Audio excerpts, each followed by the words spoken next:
que con el afecto Lo de trajo siempre. la lluvia.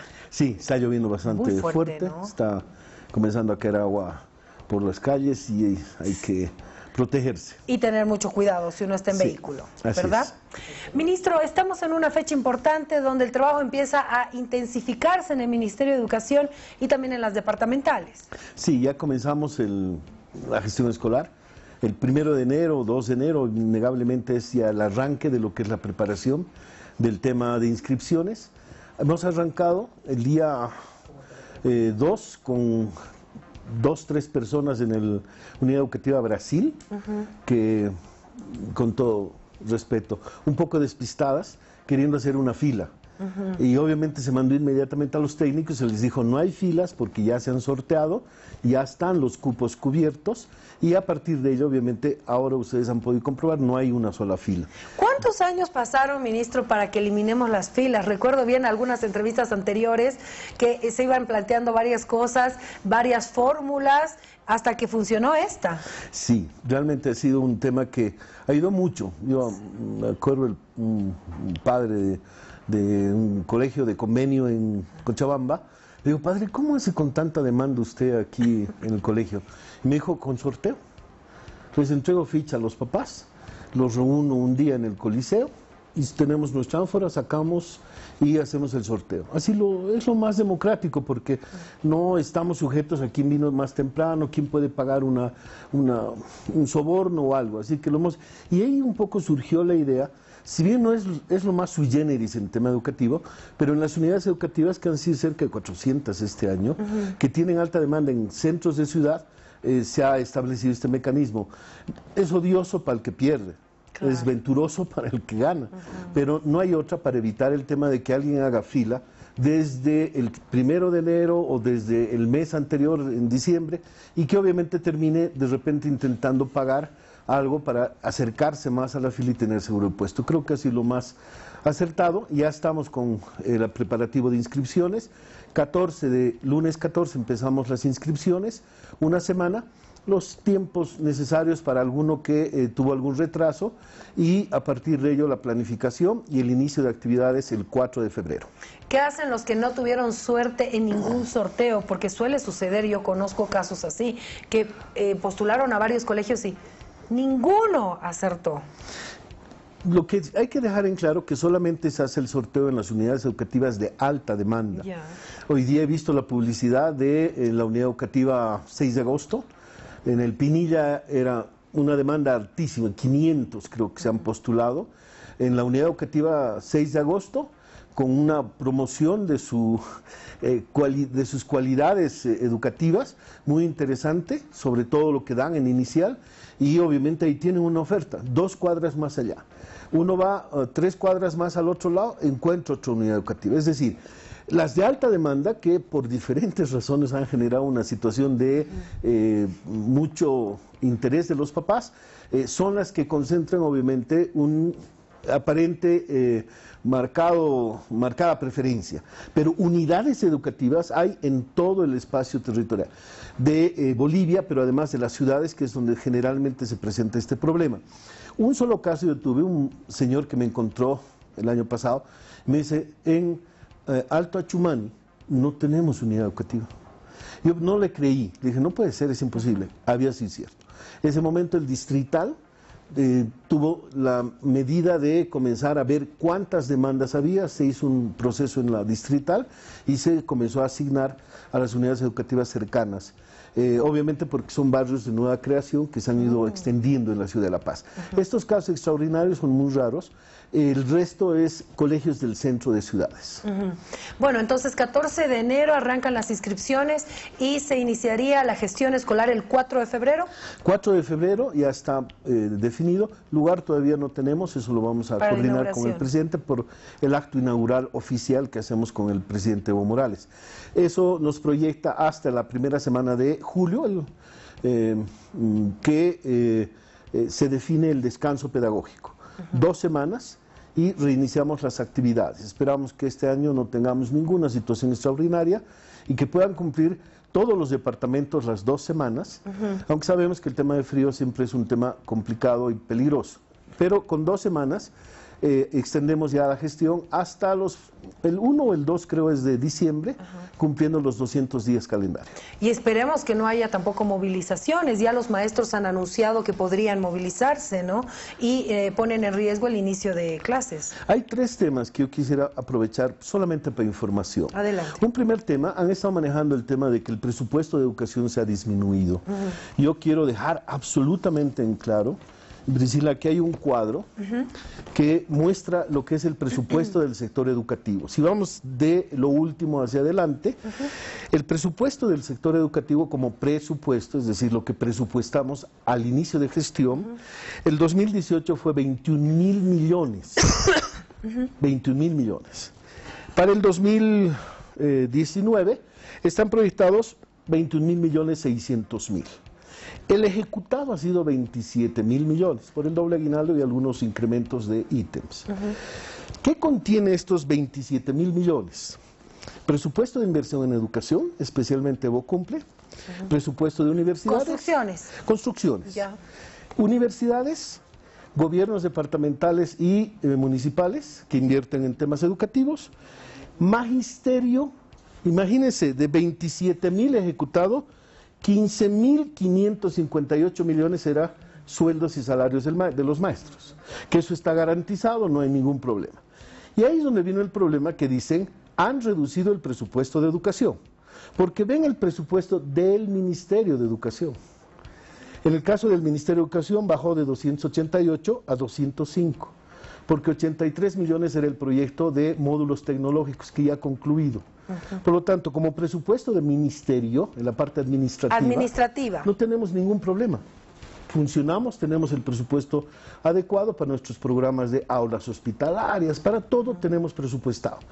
Donde hay un crecimiento significativo es en el tema del salario, de los salarios en general del magisterio, que en el ejecutado presupuestado fue 12.800 millones. Vean la diferencia, de 288 millones versus 12.800 millones, es lo que diferencia entre el presupuesto del ministerio del presupuesto del magisterio. Y eso es lo que ha surgido en la declaración de los dirigentes, que están reduciendo el presupuesto de educación. No es cierto. De educación... Cuando se muestra el presupuesto de educación, es global. Todo esto. El global, y es por eso que se muestra como que se hubiera bajado el presupuesto, pero que afecta solo a la parte administrativa. No, lo que muestran, y así salió en un medio de comunicación, muestran el presupuesto del ministerio y lo comparan además, dicen, miren, educación tiene 288 millones, mientras que defensa tiene 3.000 millones. Porque en defensa el ministerio incluye los sueldos del magisterio. En el caso de educación, nosotros no incluimos dentro del ministerio el presupuesto del magisterio. Estos incluyen las direcciones departamentales de educación.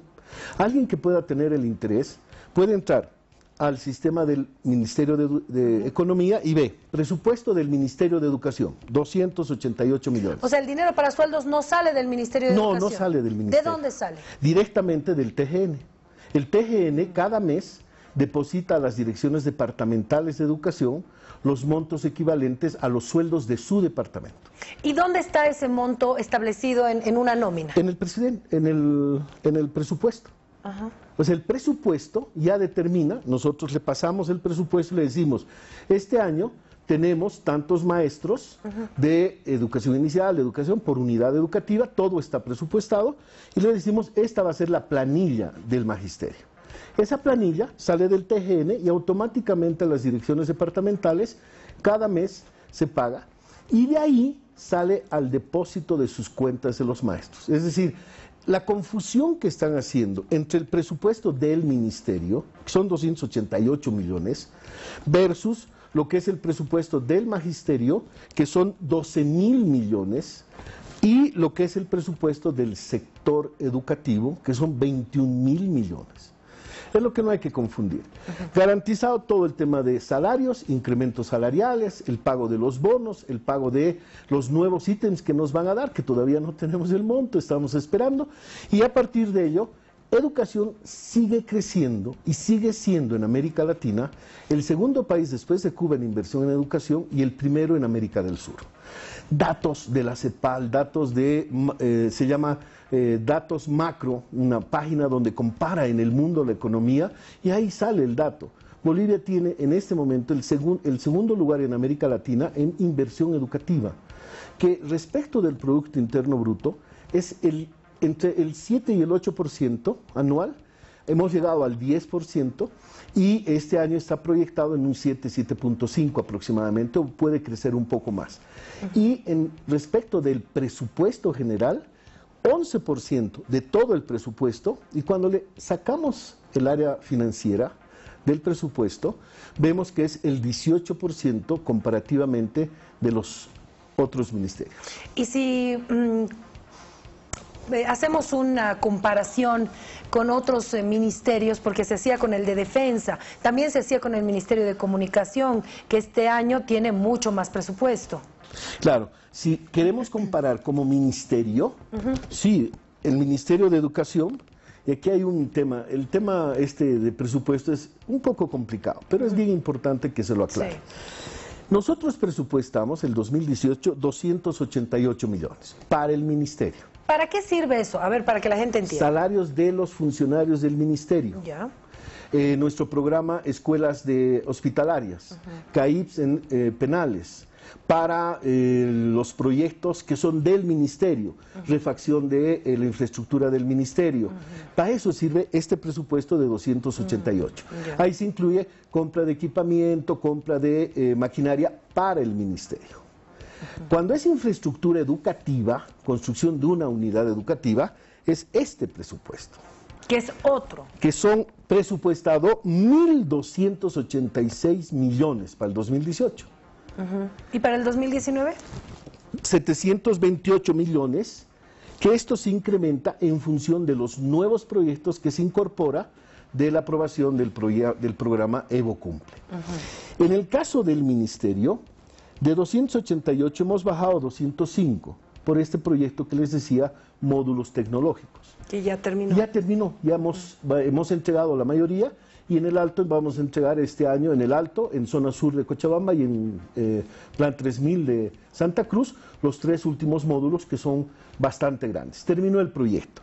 Todo lo que es salarios es esto, que está por encima de los 12.000 millones, ejecutado 15.000 millones. Entonces, comparen, de 200 presupuesto del ministerio y en el magisterio 15.000, esa es la proporción. Ahora, este es uno de los puntos, porque otro punto que también ha sido molestia del magisterio es el tema del 15% del doble aguinaldo. Sí, ese es un aspecto que hasta donde tenemos referencia, nos hemos reunido con las organizaciones sindicales, nos han transmitido su preocupación, hemos creado los mecanismos internos, porque el Ministerio de Educación con el magisterio son el rubro más grande que tenemos después de Fuerzas Armadas y Policía, en torno al tema de planilla, y es decir, el segundo aguinaldo.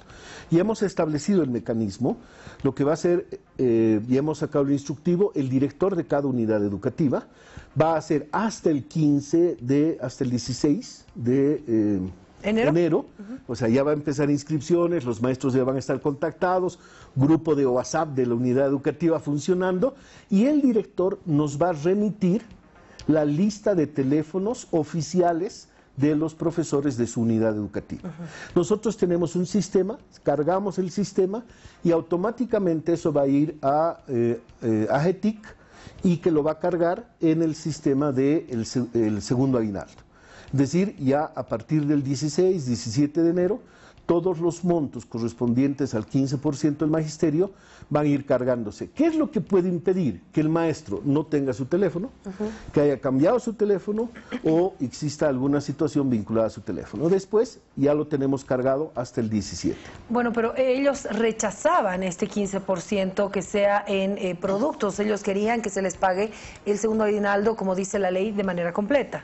Sí, ese obviamente es un aspecto que se ha ido presentando de manera dispersa en dos grupos. Los grupos de maestros urbanos, que en su ampliado han sacado un comunicado en torno al rechazo general, y en el caso de los maestros rurales, lo que han establecido es que están, así sale su comunicado, esperando el comunicado del Ministerio, porque van a establecer el recojo del 15% en función de lo que se determine. Sí tienen observaciones a temas de que se garantice que el maestro reciba su 15% y que los productos sean accesibles dentro del marco de lo que es los ámbitos donde viven los maestros. Pero no hay vuelta a quedar, sí o sí va a ser 15% porque así lo determina el reglamento. Sí, pero además hay que ver, y eso hemos visto con los maestros, hemos respetado su posición, ellos han indicado de que van a hacer seguimiento. El tema de, el maestro quiere comprar aceite, porque lo necesita en su casa, en vez de sacarle su sueldo, va con su número telefónico y compra el aceite que necesita. Necesita leche, puede comprar harina, puede comprar varios productos que están ahí, incluso detallados en el sistema que AGETIC ha dispuesto y donde ponen puntos de venta, productos disponibles y precios. El maestro puede anticipar la compra, es decir, yo quiero comprar estos productos y le va a indicar dónde hay esos productos. Con su teléfono va, da el código y el código le habilita al vendedor para que le facture y obviamente le entrega su factura con los productos. Nos decía que habían 3 puntos, ya estamos con 2, ¿cuál sería el tercero? El de jubilaciones en cientos de maestros. Rechazamos la jubilación obligatoria, no es jubilación obligatoria. Hemos invitado a la jubilación, con todo respeto, a maestros que han entregado su vida a la educación, pero que en este momento tienen más de 70 años.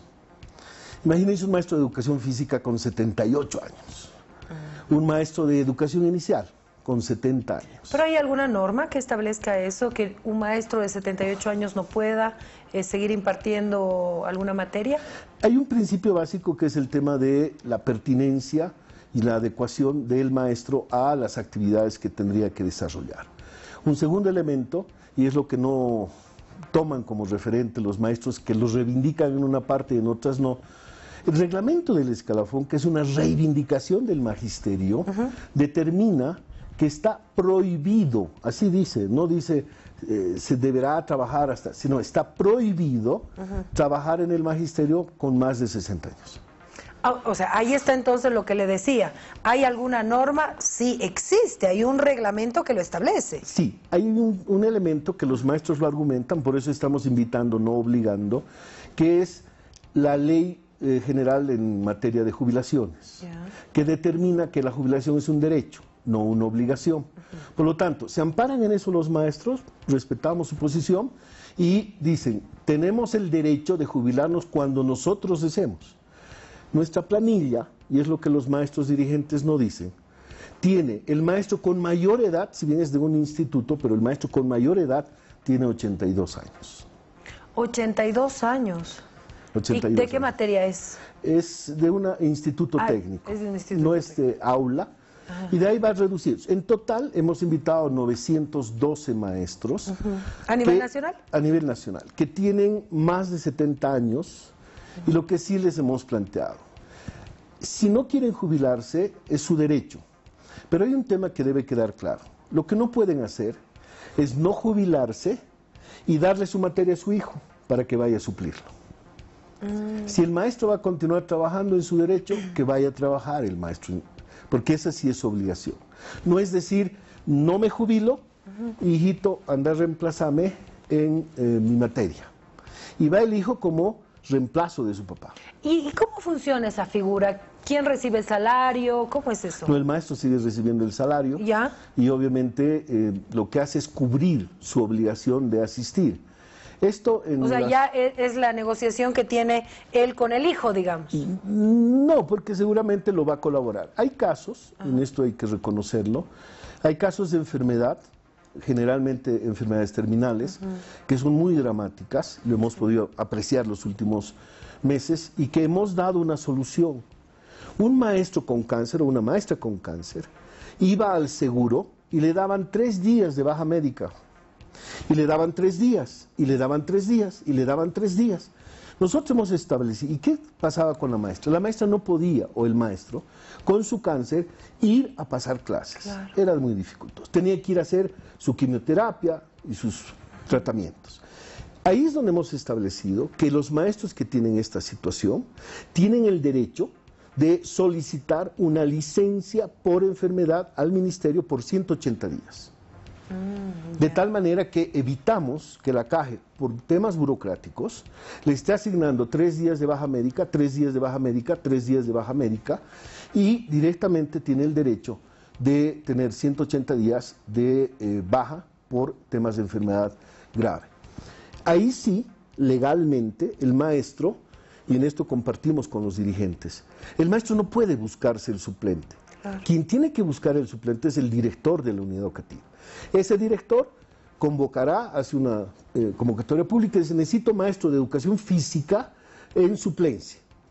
El trámite lo estamos trabajando con la COP y con las confederaciones para que no sea un trámite tortuoso en el pago de la suplencia, porque a veces tarda un año. Y ahí le hago un paréntesis porque no quiero perderme. Este profesor o esta profesora que tenga esta enfermedad y que tenga estos 180 días, ¿sigue recibiendo su salario? Sí, recibe su salario y antes tenía que pagarle al suplente. Claro. Ahora hay todavía un mecanismo que ahí en algunos casos se está presentando. Pero quien le paga al suplente debe ser necesariamente la Caja Nacional. La ley lo dice así. A la Caja Nacional de Salud. La Caja Nacional le tiene que pagar la suplencia por temas de enfermedad, maternidad o baja temporal. Y ahí es donde hay este tema burocrático que no viabiliza, digamos, la suplencia, y muchos me imagino que dirán: ay, no, mejor no hago suplencia porque es un martirio cobrar. Sí. Hay muchos maestros que dicen: no, yo no quiero ser suplente porque me van a pagar de aquí a 1 año, 2 años, etcétera. Eso hemos acordado con las confederaciones para que, a través nuestro, buscar el mecanismo, ya lo hemos planteado, más ágil. En la parte humana ya lo hemos resuelto, la baja médica. En la parte burocrática, hemos pedido a las confederaciones que hablen como parte del directorio de la Caja Nacional para que se determine un mecanismo mucho más ágil de pago de la suplencia y que no estemos con trámites burocráticos, que el que sufre la consecuencia es el maestro enfermo. Bueno, me imagino que va a haber una convocatoria al diálogo también para evitar que se puedan movilizar y perjudicar el inicio de clases. Lo que sí hay que dejar claro, y solamente lo dejo como referencia, los que salen siempre como maestros en genérico son los maestros trotskistas de La Paz, Cochabamba y algún otro departamento. Nosotros nos hemos reunido con la Confederación de Maestros Urbanos de Bolivia y con la Confederación de Maestros Rurales de Bolivia. Estamos coordinando de manera continua con ellos. Respetamos sus posiciones y tratamos de encontrar mecanismos de solución a todos los temas que nos han planteado. Por lo tanto, sí está abierto el diálogo, sí nos hemos reunido. No hay una decisión genérica, sino solamente de algunos departamentos en sus direcciones que políticamente están en contra de la actual confederación. Permítame leerle un comentario que nos llega desde Potosí. Dice: buenas noches, disculpe, ¿quién se encarga del control a los colegios particulares? El incremento del 4%, pero nos cobran más y hay maestros que no son del área ni titulados. Y aparte nos imponen los libros a comprar del colegio. ¿Cómo se hace este tipo de denuncias, controles de los incrementos? En la resolución 01, que ahora es de 01-2019, ahí ya está en la página web, va a salir publicada y lo vamos a repartir. Ya pueden encontrar toda la regulación en torno al tema de funcionamiento de unidades educativas, calendario escolar, y ahí está establecido que en las unidades educativas privadas deben cumplir obligatoriamente los parámetros que el Ministerio de Educación ha establecido. Primero, en el incremento debe establecerse necesariamente el cumplimiento de lo que el Ministerio determina en coordinación con Economía. El año pasado fue 4% aproximadamente. Tuvimos situaciones extremas, como el Ave María, donde nos hicieron movilización en contra. O sea, nos hicieron movilización exigiendo a algunos padres que respetemos la decisión de ellos de pagar el doble de pensión. Pagaban 350, les hicieron pagar 700. Tuvimos juicios, amparos, toda una serie de situaciones. ¿En qué terminó? Sigue el juicio. Ah, sigue. Sí, porque el juez lo que determinó es que el ministerio, a través de el ministerio debería determinar, regular o establecer una complementación de la regulación. Como corresponde. Sí, porque hay un grupo de papás, que pueden ser muy pocos, pero era su derecho, de seguir exigiendo el no pagar el doble de la pensión que les establecieron. Los otros, su derecho de que paguen una cuenta adicional o hagan lo que consideren pertinente para darle en efectivo otro mecanismo a la directora el monto que aceptaban pagar adicionalmente. El resto de colegios tuvimos en lo general un mecanismo de control y ahora se establece el mecanismo de sanción. Generalmente es una planilla de haberes a los colegios que hubieran incumplido y obviamente el mecanismo de la prohibición de incremento si el año pasado hubieran incrementado más. ¿Uno puede hacer una denuncia anónima? Sí, lo que respetamos mucho es justamente ese tema para que no exista una revancha o una situación de perjudicar al niño. El colegio privado, si ha tenido alguna situación, y es bien importante a los papás y mamás, no puede bajo ninguna circunstancia, es un delito. Si el papá no ha pagado pensiones, si tienen un problema con las pensiones del papá, que el colegio se quede con la libreta. Podrán iniciar el juicio civil por incumplimiento de contrato, de falta de pago al papá, ese es otro tema. Pero no puede retenerle la libreta. No puede evitar que vaya a exámenes, no puede evitar que pase clases, no puede prohibirle ninguna situación vinculada al tema educativo. Ese es un delito que está vinculado a la restricción del derecho a la educación. Los temas administrativos, los temas de pagos, los temas de deudas, eso lo tiene que ver el colegio en el marco de las normas establecidas en nuestra legislación. Sí hemos establecido un mecanismo que le permita al colegio tampoco que vengan papás arbitrarios. Y es el tema de, una vez establecido el mecanismo de la deuda, el colegio puede sí demostrar que no puede continuar con estudios un papá de sus hijos que no cumple con sus obligaciones. O sea, ahí el papá tiene la posibilidad de llevarlo a un colegio fiscal a su hijo para que continúe estudios en un marco de su derecho a la educación, pero no puede argumentar que el siguiente año lo va a volver a inscribir, no va a pagar las pensiones que tiene obligación y continuar en un ciclo. Ya lo hemos vivido en algún caso, con casos hasta judiciales de si debe pagar o no. Y 3 años no pagaban los papás, y tenían obligación de pagar. Claro. Entonces, el tema es el derecho de que no les incrementen las pensiones por encima de lo que el ministerio dispone, el derecho de que no se perjudique al estudiante en su rendimiento educativo y sus libretas por no pago de pensiones, el derecho de la unidad educativa a establecer una demostración que hay incumplimiento y que puede llevarlo a cualquier otro colegio a su hijo. Y obviamente esto se vincula además con los mecanismos de la posibilidad de una denuncia ante cualquier arbitrariedad, a el teléfono 810-0050, que es el teléfono de línea gratuita del Ministerio. En la página web también tienen ustedes vía Twitter, vía WhatsApp, vía correo electrónico, cualquier mecanismo para hacer la denuncia sobre la situación que pudiera presentarse en un colegio privado. Bueno, usted hablaba del calendario escolar y yo tengo una duda, no sé si usted tiene este dato, pero el año pasado tuvimos muchos problemas con la UPEA. No pasaron clases un montón de semanas, creo que hasta meses, los estudiantes. ¿Cumplieron con el calendario? ¿Sabe? ¿Tiene algún reporte? Yo me preguntaba, decía, ¿tanto tiempo? ¿Hasta cuándo van a pasar? ¿Hasta enero clases? De la UPEA no tengo, obviamente no hacemos el seguimiento a universidades públicas, pero sí también preocupados, y lo dijimos en su momento, que eran muchos días de no pasar clases, muchos días de que no pasaran clases los maestros.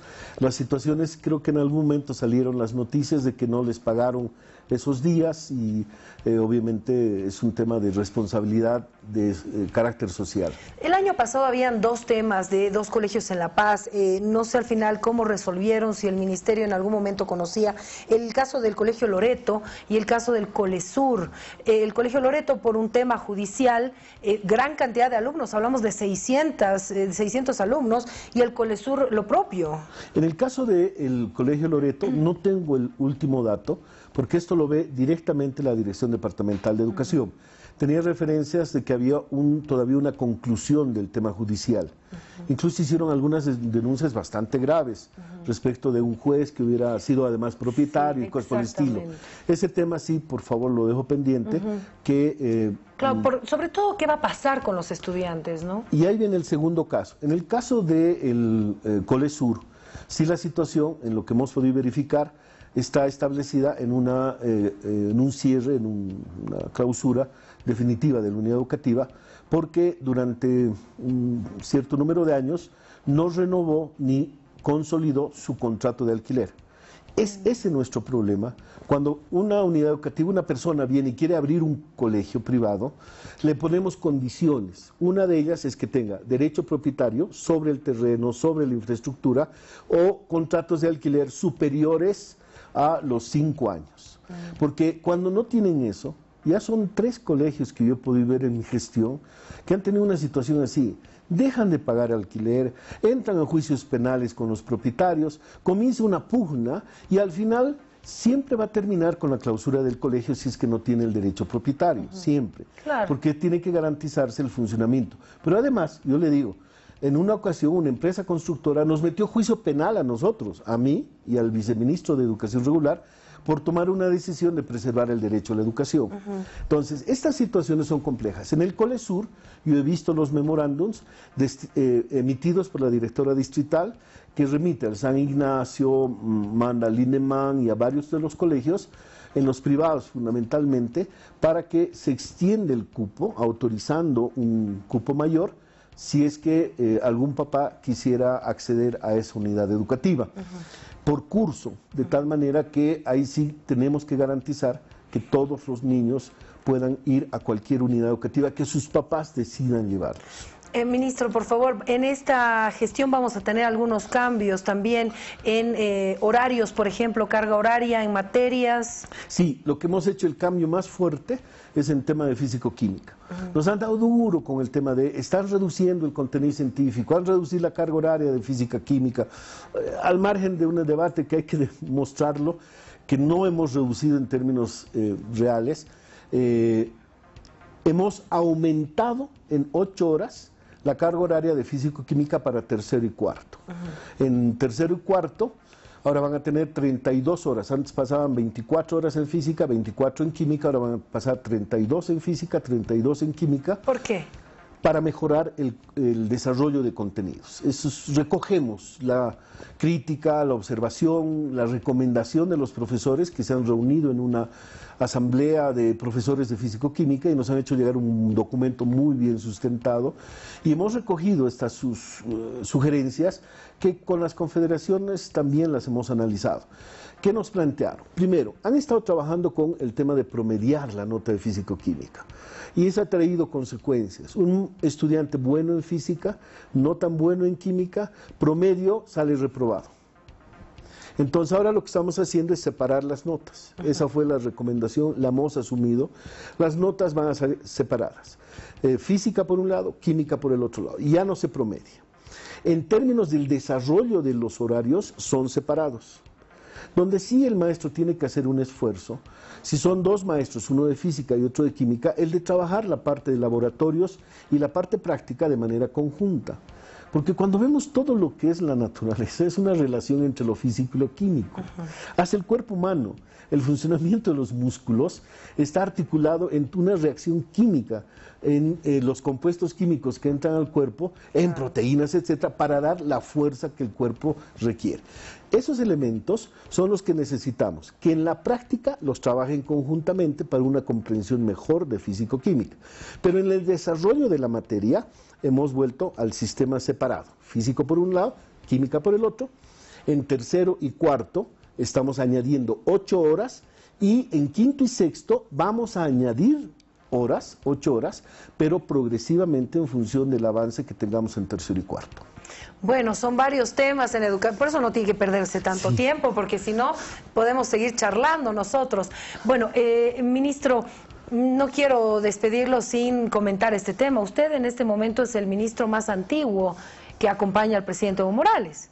Sí, en términos de los años de actividad, los más antiguos antes eran David Choquehuanca, con 12 años y un poco más, Lucho Arce, con 12 años y un poco más, y yo le seguía en el ejercicio. Cuando los dos fueron un poquito a descansar, me quedé como el ministro decano, con ya más de 10 años. Más de 10 años y también en el Ministerio de Educación. De manera continua en el Ministerio de Educación. Siguen como ministros, pero ya en periodos diferentes, el ministro Carlos Romero, que es también el otro más antiguo. Pero en continuidad, así de manera continua, soy yo el que tengo más de 10 años. ¿Y va a continuar? esperamos, es una decisión que obviamente a esta altura, con toda franqueza, a esta altura de la vida, a esta altura del trabajo, ya no recogemos nuestras cosas esperando el 22. Estamos obviamente predispuestos a lo que se decida. Pero ha tenido hasta buena calificación de los opositores y eso yo creo que es ya mucha cosa, ¿no? Sí, no, obviamente yo agradezco muchísimo lo que pueda haber sido el imaginario social sobre el ministro de Educación, que innegablemente es al que hasta ahora lo han visto más tiempo en el Ministerio de Educación.